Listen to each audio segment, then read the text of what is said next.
Actually, natatakot ako. Naiyak ako. Hindi, natatakot ako kasi baka mamana ng anak ko. Mahirap. Mahirap ang may diabetes. Mahirap. Lalo na ako laging mataas ang ang sugar, hindi ko mapanormal.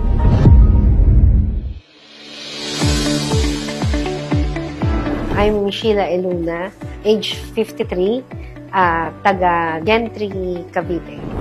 VP Finance ako sa company namin. We owned a construction firm. I have 3 children. Yung lifestyle namin kasi, ang problema namin, late kaming kumain. Kasi late kaming matulog. Late akong magising. Alis kami sa Cavite mga 8 to 9. Man ako sa father ko yung diabetes. Iba yung pakiramdam ko. So, nagpa-check ako. Nung time na yon, medyo diabetic na din pala ako. 15 years ago. So, since then, una mga meds lang muna yung iniinom ko.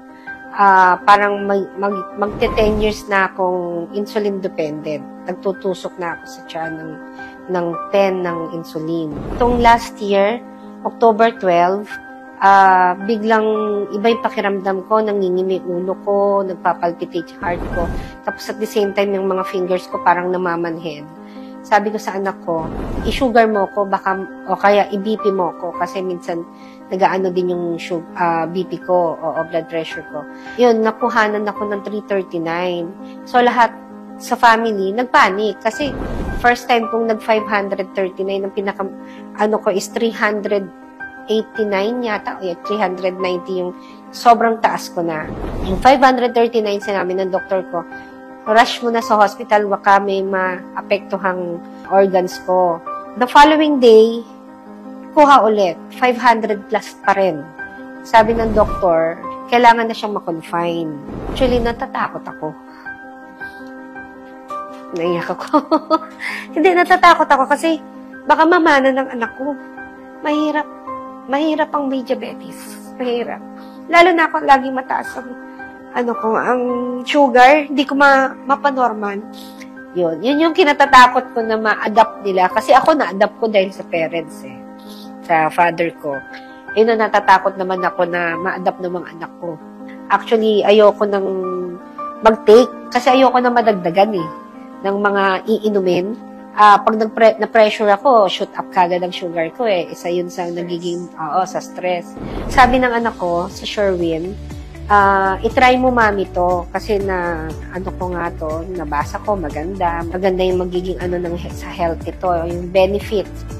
Itry ko daw yung JC Barley. Sabi ko, ayoko na nga ng supplement kasi ayoko na nga ng additional na i-intake para sa mga sakit-sakit o whatever. Mami, inumin mo to, please. Pagbigyan mo ako, kung mahal mo ako, inumin mo to, sabi niya sa akin. So, tinry ko. Nagitla ako actually sa lasa kasi nakatry na ako before ng ibang barley. Ang natry ko is parang mapait na hindi siya masarap inumin.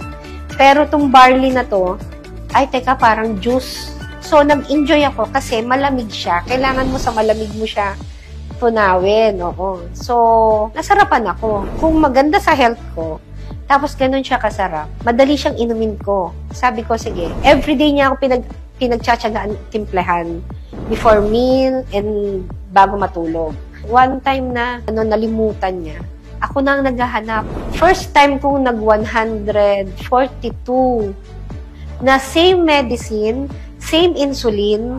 Kaya sabi ko, ang nadagdag lang sa iniinom ko is yung JC Barley. Never akong below ng 200. Ang pinakamababa ko is 85. Nag-85 pa ako. Ilang days na 120, 126, ganyan. Napunta ako sa normal. The same routine, na late din ako nakakakain. Malakas ako, nakapaglaba pa ako. After nun, diretso pa ako office. Hanggang gabi, ang lakas ng energy ko. Ang laki ng naitulong niya sa akin. Sa totoo lang, pasalamat din ako sa anak ko na introduce din ako din sa JC Organic Barley, yes. Before meal ng breakfast, lahat kami, may kanya-kanya ng timpla. From sa husband ko, Ako, pati yung apo ko, sarap na sarap dun sa JC Organic Barley. Kasi maganda sa katawan eh. Sa akin, highly recommended ko ang JC Organic Barley natin. Kasi, na-experience ko eh. Ito lang yung nadagdag sa akin na napababa niya yung sugar ko. Sa age kong 53, hindi ako ganun physically active. Lalo na yung mga friends ko, ano ba iniinom mo? Bakit ganyan ka ka-active ngayon? Ini-introduce ko sa kanila. Kasi, nangyari sa akin, bakit hindi pwedeng mangyari sa iba? Eh, ito, gastusan mo, instead of ma-hospital ka, ito na ang anuhin mo, inumin mo, di ba? Mahalaga sa akin na magkaroon ako ng good health para sa family. Makaka-cope ako, makakasabay ako sa kanila, kahit saan sila pumunta, kaya kong sumama, go. Gusto nyo ng lakad ng mahaba? Sige ako, go ako. Kasama ko mga apo ko. Actually, nakikipagtakbuhan na ako ngayon sa mga apo ko. Hi, I'm Sheila Luna, and I choose JC.